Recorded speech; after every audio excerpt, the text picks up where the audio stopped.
ko, ginachikan ni Lawrence. Kag ginireklamo sa to kay ma'am. May mabay lang kay check ko lang galing.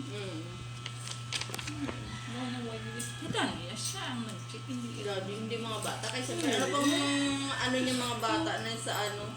Diba? Sa exam din. Hindi talaga ano. Hindi ko talaga. At least kaya susunod aware siya, diba? Gani kay siyempre may taga-check lang siya. Hindi naman yun yung double check. Tingnan mo namang Sabi ko, ma'am. hindi ka nang hatag na sa atin. Tapos A, B, C, D, E, F, G, H, I, J, K, L, M, N, O, P, Yung gatas ba na ano? Yung oo, gatas. sa gatas. Tapos na yan. Kadlawan sa gym. Sa mali. Soda ang ganser. Soda ang ganser. Puti nagtawa man siya pag reklamo ko sa yung lahat ng pagkain na kinakain mo ay masustansya ko yun ha. Ay, tama yan. Kasi dapat mali yan.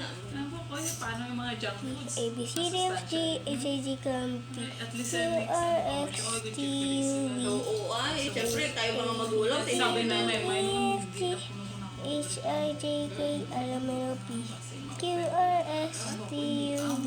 Dapat, Oo, kaya nga. wala ba tayo reklamo nga mga hindi ko naman i-explain lang yan nga.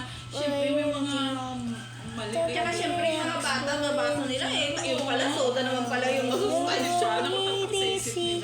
Next time, once you sing with me. Hindi niya magreklamo. Huwag yung asin magreklamo. Na ano na yan nasulit na yun nung siya